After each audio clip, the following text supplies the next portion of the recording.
Fala galera! Estamos aqui para falar sobre mais uma animação que estreia essa semana. A última crítica do canal foi Zupocalipse e agora eu vou falar sobre Nizar 2, O Renascer da Alma.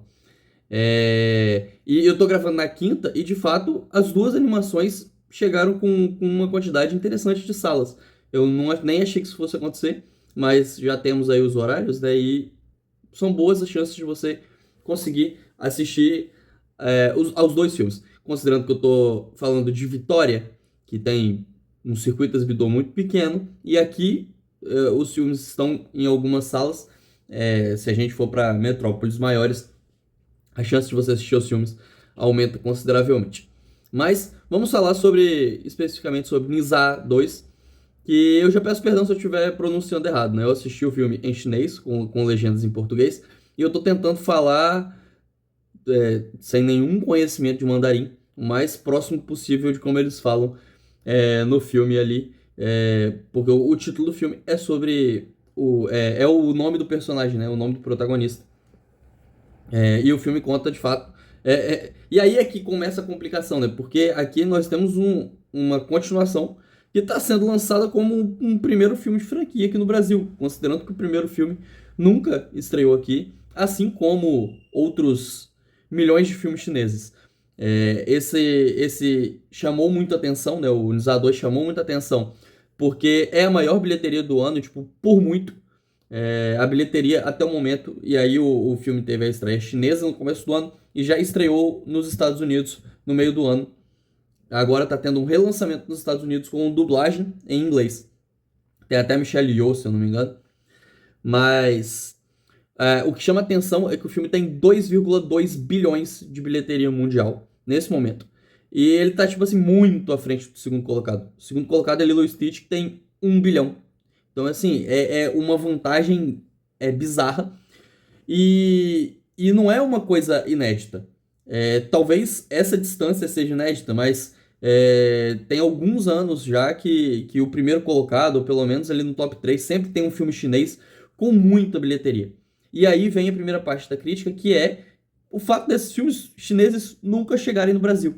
A distribuição é muito ruim. Muito, muito, muito ruim. Então isso faz com que Nisa 2 chegue sem muita gente ter assistido o primeiro. E aí já vem uma parte dessa crítica ao mercado, né? E tomara que Nisa 2 faça sucesso e com isso outros filmes chineses cheguem. Mas vem como crítica também, que é uma pergunta que é muito comum. Se eu tivesse na rádio, por exemplo, o Lucas Valadão gostava muito de fazer essa pergunta. Sempre que a gente fala de Marvel ou qualquer coisa do tipo, ele perguntava se dava pra assistir o filme sem ter visto mais nada do universo. E aqui, infelizmente, a resposta é que talvez não. Assim, pode. Você sempre pode. Você pode assistir. Só que, cara, vai demorar pra engrenar.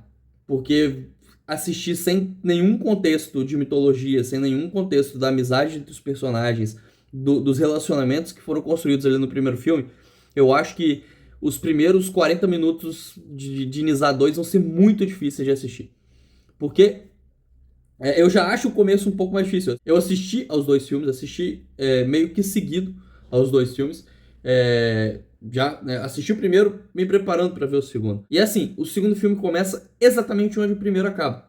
Então, toda a relação que foi construída ali vem junto para cá. E eu achei o começo desse filme muito mais confuso e bagunçado do que o do primeiro. Mais difícil de acompanhar, até mesmo como tendo visto o primeiro, eu já achei ele um pouco bagunçado. Então eu acho que é um filme que ele precisa que você veja o primeiro filme. Só que o primeiro filme não está disponível em lugar nenhum. O primeiro filme não teve um relançamento no cinema, não está em nenhum serviço de streaming. Então, assim, é bem complicado colocar isso como uma obrigação, né? Falar que você só pode assistir o segundo filme se você tiver visto o primeiro. Que aí vai dificultar que esse filme tenha sucesso e ganhe outras coisas. Então, eu voto pelo risco. Mas, assim, esse é um dos detalhes, que é o quanto a mitologia é carregada e é importante. O filme, ele conta a história dos espíritos de Nizar e Albing, que após a batalha final do primeiro filme, eles viram almas, viram espíritos, e aí na busca por recuperar seus corpos, ou recuperar o renascer da alma, né? Como o subtítulo indica. Eles entram numa jornada de recuperação, mas que se mistura com guerra, com vingança, com outras criaturas. Então, é até difícil de explicar, porque de fato é uma mitologia muito rica e que eu não conhecia. Eu conheço muito pouco da mitologia chinesa, mas aqui a gente tem deuses, temos imortais, tem demônios, tem dragões, e dragões também são demônios, mas eles podem ser imortais, e seres humanos são imortais, mas também podem ser demônios, e aí tem alguns que são só demônios. Cara, é realmente uma carga de criaturas, classes, etnias e ideias que se mistura de uma forma ao mesmo tempo bagunçada, mas que quando você entende o caminho que ela está seguindo, ela funciona, ela é interessante. Mas fica essa crítica. De fato, os dois filmes eles são muito intricados e o primeiro está longe de qualquer lugar no mercado brasileiro. Enquanto o segundo está estreando no cinema como eu disse lá no início, com algumas boas salas. Então é uma contradição interessante e que já fica esse primeiro tópico aqui para dizer. E aí o segundo tópico, que eu acho que também é importante, é que quando a gente assiste alguns filmes estrangeiros de alguns países, eu confesso que, por exemplo, o cinema chinês eu assisti pouca coisa do cinema chinês. Dentro da quantidade do que é produzido, eu assisti pouca coisa. Boa parte por conta dessa distribuição ruim. Porque esse é um filme que ele não chega no cinema, ele não chega com tanta pompa no streaming. E aí se você for ali num telecine, você vai pegar alguns filmes chineses, mas são poucos. E aí eu tô dizendo principalmente do cinema chinês atual, né? Alguns clássicos do cinema chinês eu já fui atrás, naturalmente. Mas dentro de uma gama do que é produzido no cinema chinês, principalmente o atual, eu tenho visto pouquíssimas coisas. E aí, quando você vai esbarrar em algum cinema estrangeiro que você não viu tanta coisa, nosso gosto está muito alinhado com o cinema hollywoodiano, justamente por conta né, de como os filmes chegam aqui. As estreias são majoritariamente hollywoodianas, isso constrói gosto e tudo mais. Então, às vezes acontece. Por exemplo, tem um filme polonês, que eu não vou lembrar agora o nome, que ele é da Netflix, ou seja, é um filme que ele é nivelado por baixo no tópico entendimento. A Netflix não quer que seja um filme difícil de assistir. A Netflix nunca vai querer que um dos seus filmes estrangeiros seja difícil de assistir. Mas quando eu assisti a primeira vez, eu não tinha visto quase nada do cinema polonês e eu achei absolutamente estranho.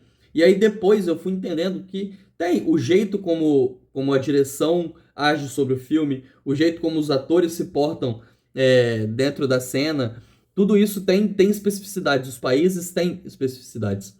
Então eu fui assistir Nizar, o primeiro e depois o segundo, esperando algo muito diferente.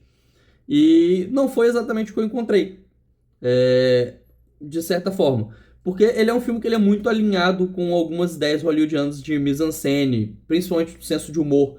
Tem uma parada de senso de humor que extrapola um pouco. Ele tem ali uma parada com o escatológico, por exemplo, que me pegou desprevenido. Mas tem muitas gags, muitas ideias de humor. Por exemplo, nesse segundo filme tem uma parada de troca de corpos que é muito comum no cinema ocidental. Não estou dizendo que eles se inspiraram no cinema ocidental e que isso também não seja reconhecido no cinema oriental. Talvez seja. E ele só está seguindo um padrão oriental. Mas não destoou da forma como eu achei que fosse destoar. Eu até me peguei pensando em algumas piadas, em alguns momentos de piada, que eu tranquilamente veria essa piada num Kung Fu Panda da vida, sabe? Então, ou no filme da Pixar. Não achei essa mise-en-scène tão diferente assim quanto acontece em outros casos. Porém, tem uma diferença, que é quando entra nas cenas de ação. Porque aí ele se aproxima muito mais do cinema oriental. A gente vai muito mais com Dragon Ball. Assim, a cena com essa de ação é uma mistura de poder, de magia, de artes marciais. Então, é pancadaria franca em alta velocidade e que vai escalonando num pique de absurdo muito interessante. A cada momento vai ficando mais grandioso, vai ficando mais louco, vai ficando mais surtado, e quando você acha que, tipo, esse vilão aqui não vai mudar, ele fica um vilão gigante. Então, assim, é nesse pique. Você acha que o filme acabou, que ele chegou na última reviravolta, o vilão volta como um Megazord, sabe? Então tem um pouco dessa dinâmica. E que a animação lida muito bem com isso. Lida de forma muito melhor do que a maioria das animações ocidentais. Eu acho que principalmente por dois pontos. É uma animação que não tem medo de ser colorida, é colorida e é bonita. Tem até uma parada nesse segundo filme que me pega muito, que o vilão ele usa árvores, usa terra. Então, em dados momentos fica um ambiente meio cinza, meio marrom, meio parecido ali com o que Shang-Chi faz. E aí os protagonistas é uma parada totalmente colorida, então gera um contraste muito interessante. Parece que a cor tá destruindo esse ambiente acinzentado, feio, que tem medo da cor, sabe? É meio que isso, num lugar distante. Então eu gosto muito disso. E eu gosto do fato de não ter espaço para o realismo aqui, porque não tem. É fantasia full. E aí, claro, né? Eu disse, tem dragão, tem o imortal, tem demônio. E a mistura disso funciona justamente porque o filme não nega essa origem. É um filme de mitologia, que é sobre mitologia e que abraça essa mitologia sem nenhuma vergonha de parecer cafona, de parecer brega. Então é isso, sabe? É explosão de cor, é mistura de ideias, de personagens. E quando vai ficando grandioso, o segundo filme, por exemplo, tem um clímax de mais de 1 hora. Tipo, quando ele bate 1 hora e 20 de filme, ele tem mais ou menos 2 horas e 20, é uma animação até longa.